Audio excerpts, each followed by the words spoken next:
Hello दोस्तों। क्या आपने कभी सोचा है कि जब कोई पुरानी कहानी फिर से शुरू होती है तो वो कितनी तूफानी और जबरदस्त हो सकती है। और अगर उस कहानी का विलन 10 साल बाद वापस आ जाए तो आज की हमारी वीडियो में हम इसी धमाकेदार वापसी के बारे में बात करेंगे, जिसने ये रिश्ता क्या कहलाता है कि फैंस को पूरी तरह से चौंका दिया है। दोस्तों, मैं हूं आपकी दोस्त नीलम और आप देख रहे हैं नीलम गॉसिप। आज मैं आपको बताने वाली हूं कि कैसे अभिरा के रिजॉर्ट में एक ऐसा तूफान आने वाला है जो पूरे परिवार को हिलाते रख देगा। तो क्या आप तैयार हैं इस मसालेदार और रोमांचक सफर के लिए? तो चलिए शुरू करते हैं।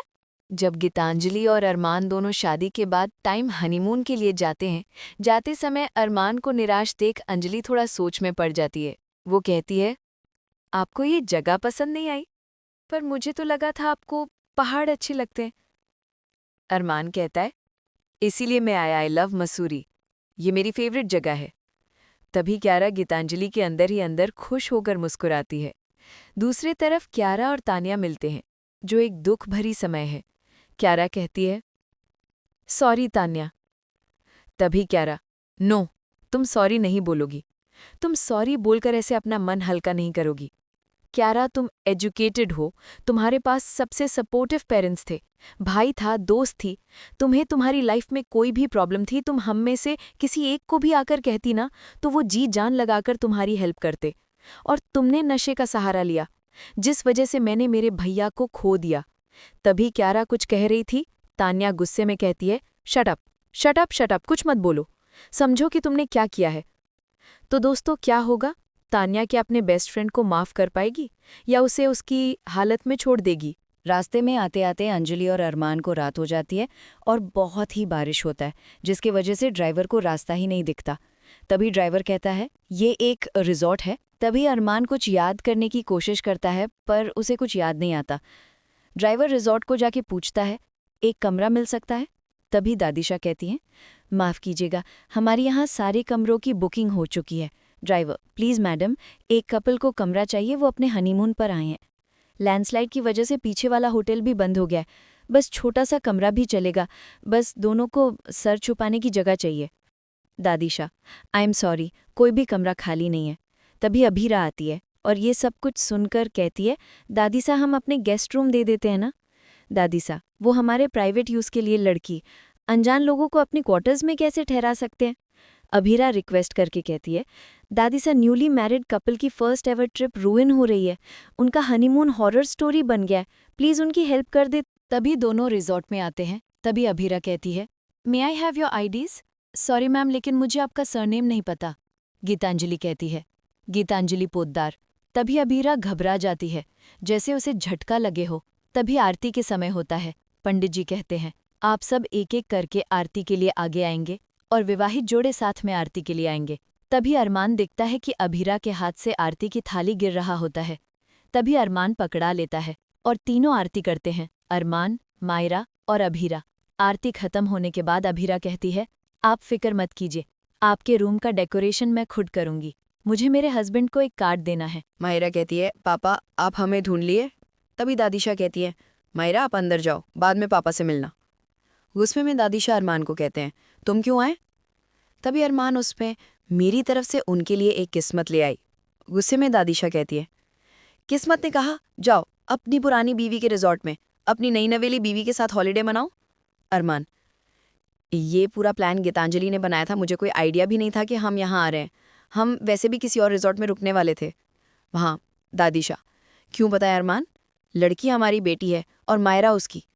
अरमान, मायरा मेरी भी बेटी है दादीशा, और अभीरा तुम्हारी कोई नहीं। क्या होगा आगे, ये सब क्या अभीता जान पाएगी? अरमान क्या अपने प्यार को पाने के लिए फिर से कोशिश करेगा? हम देखेंगे अगले एपिसोड में क्या होगा। मसूरी में अभीरा और अरमान का फिर से आमना सामना होता है, लेकिन इस बार हालात बहुत अलग हैं। गीतांजलि, जो अरमान की पत्नी बन चुकी है, अभीरा को उसी रेस्टोरेंट में देखकर परेशान हो जाती है। वो अरमान को वहां से ले जाने की कोशिश करती है, लेकिन मायरा अरमान को अपने साथ रुकने के लिए मना लेती है। गीतांजलि अभीरा को ये दिखाने की कोशिश करती है कि अब अरमान उसका है। वो रात में अरमान के कमरे को फूलों से सजाती है ताकि अभीरा को ये लगे कि वे साथ हैं। ये सब देखकर अभीरा बहुत दुखी हो जाती है, लेकिन अरमान को गीतांजलि की चाल समझ में आ जाती है।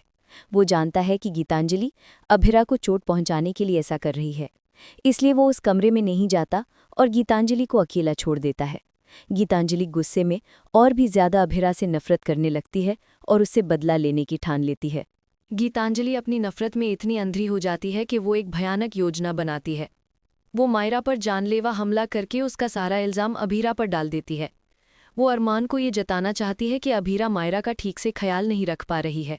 अरमान को ये डर सताने लगता है कि क्या उसने मायरा की जिम्मेदारी अभीरा को देकर गलती तो नहीं कर दी। क्या गीतांजलि अभीरा और अरमान को हमेशा के लिए अलग कर पाएगी? क्या अरमान को सच्चाई का पता चलेगा? ये जानने के लिए ये रिश्ता क्या कहलाता है का अगला एपिसोड देखना ना भूले। कहानी की शुरुआत एक रिजॉर्ट से होती है जहां पूरा परिवार इकट्ठा हुआ है। दादी सा ने सबको समझाया कि अभीरा को खुश रखने के लिए उन्हें एक होना पड़ेगा। गोयल परिवार आपसी मतभेद भुलाकर वापस लौटता है और रिजॉर्ट में मस्ती का माहौल बन जाता है।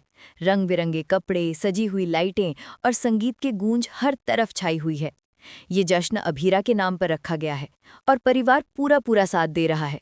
इसी बीच अरमान और गीतांजलि भी वहां पहुंचते हैं। अरमान बेहद खुश है कि इतने लंबे समय के बाद उसे अपने पूरे परिवार से मिलने का मौका मिला है। उसका चेहरा खुशी से दमक रहा है और वो सबको देखकर भावुक हो जाता है। लेकिन दूसरी तरफ गीतांजलि के चेहरे पर एक अजीब सी घबराहट है। उसे लग रहा है जैसे भीड़ के बीच कोई उसका इंतजार कर रहा हो, कोई ऐसा जो उसके जीवन का सबसे बड़ा राज खोल देगा। और सच में वही होता है। अचानक भीड़ के बीच से रूही सामने आती है। जैसे ही गीतांजलि की नज़र उस पर पड़ती है, उसका चेहरा सख्त हो जाता है। उसकी आंखों में डर साफ झलकने लगता है, मानो किसी ने उसे 440 वोल्ट का झटका दे दिया हो। गीतांजलि समझ जाती है कि अब उसके अतीत के पन्ने खुलने वाले हैं और सबके सामने उसका असली सच आ जाएगा। अरमान पूरे जोश में सबको संबोधित करता है और कहता है, देखो मैं यहाँ नहीं आऊँगा तो कहाँ जाऊँगा? मुझे तो सबसे बड़ा सरप्राइज़ यही मिला है कि पूरा परिवार यहाँ मौजूद है। उसकी आवाज़ में खुशी साफ झलकती है, लेकिन तभी रूही तमतमाते हुए बोल पड़ती है, अरमान, मैं तुमसे नहीं गीतांजलि से पूछ रही हूँ कि ये यहाँ क्या कर रही है। ये सुनकर सब हैरान रह जाते हैं। पूरे परिवार की नज़रें गीतांजलि और रूही के बीच घूमने लगती हैं। गीतांजलि का सच और अरमान का विश्वासघात। मानव तुरंत सवाल करता है, मतलब क्या? तुम दोनों एक दूसरे को पहले से जानते हो? जश्न का माहौल अचानक सन्नाटे में बदल जाता है। गीतांजलि कुछ कहने की कोशिश करती है लेकिन उसकी आवाज़ अटक जाती है। तभी रूही आगे बढ़ती है और तीखे स्वर में कहती है, नहीं गीतांजलि, इस बार मैं ही सच बताऊंगी। वो गीतांजलि से पूछती है, तुम बताओ, तुम कब से अरमान के साथ हो? गीतांजलि मजबूरी में कांपती आवाज़ में कहती है, मेरी अरमान से शादी हो चुकी है। ये सुनकर अरमान भी चौंक जाता है और रूही से पूछता है, तुम इतनी चौंक क्यों रही हो? आखिर हुआ क्या है? और यहीं पर रूही सबसे बड़ा सच सबके सामने रख देती है। वो कहती है, शादी? तुमने इससे शादी की है? लेकिन इसने तो कॉलेज के वक्त ही शादी कर ली थी। और इतना ही नहीं, इसकी एक बेटी भी है जिसे जन्म देते ही ये छोड़कर चली गई थी। पूरा परिवार स्तब्ध रह जाता है। सबके पैरों तले जमीन खिसक जाती है। अरमान का चेहरा पल भर में उतर जाता है। दादी सा अपने माथे पर हाथ रख लेती हैं और बाकी सभी एक दूसरे की ओर हैरान निगाहों से देखते हैं। रूही यहीं नहीं रुकती। वो अपना मोबाइल निकालती है और सबको वीडियो व तस्वीरें दिखाती है। उन वीडियो में साफ दिखाई देता है कि कॉलेज के दिनों में गीतांजलि ने राहुल नाम के एक लड़के से शादी की थी। रूही कहती है, ये है असली सच। इसका पूरा नाम है गीतांजलि राहुल आहूजा। मैंने खुद अपनी आंखों से इसकी शादी अटेंड की थी। जैसे ही ये वीडियो स्क्रीन पर चलता है, सबके होश उड़ जाते हैं। अरमान के चेहरे पर विश्वासघात और दर्द के भाव उभर आते हैं। गीतांजलि के आंसू अब उसके गालों पर बहने लगते हैं। वो चाहकर भी कुछ कह नहीं पाती। रूही उसके सामने खड़ी होकर कहती है, तुमने हम सबको धोखा दिया है गीतांजलि। अब ये सच छुप नहीं पाएगा। तुम्हारे सारे पन्ने आज सबके सामने खुल चुके हैं। अब सवाल यही है कि गीतांजलि क्या जवाब देगी। क्या वो अपने अतीत को स्वीकार करेगी या फिर कोई नया झूठ गढ़ेगी? अरमान क्या उसका साथ देगा या उससे दूर हो जाएगा?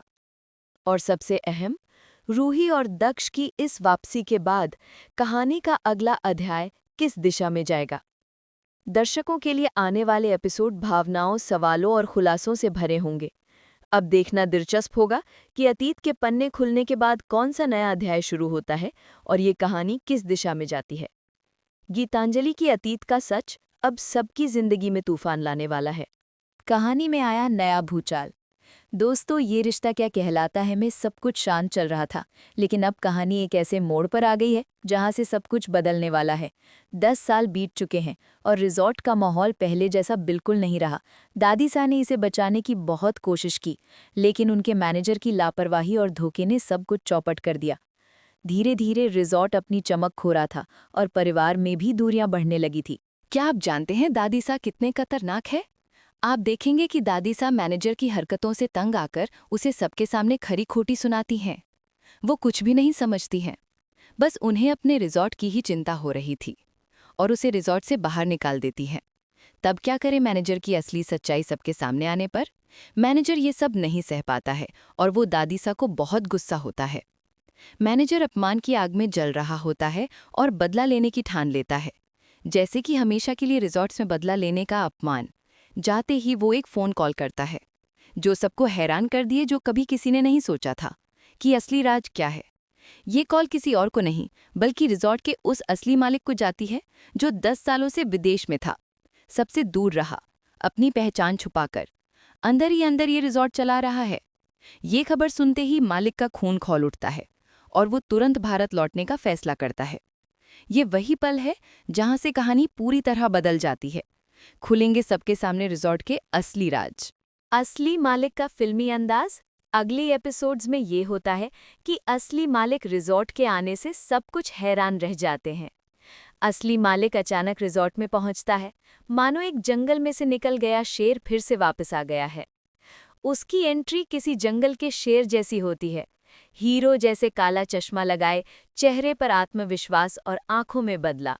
तभी क्या, दादी सा उसे पहचान नहीं पाती, लेकिन उसके तेवर देखकर समझ जाती हैं कि ये कोई साधारण आदमी नहीं है, बल्कि कोई बड़े इंसान है।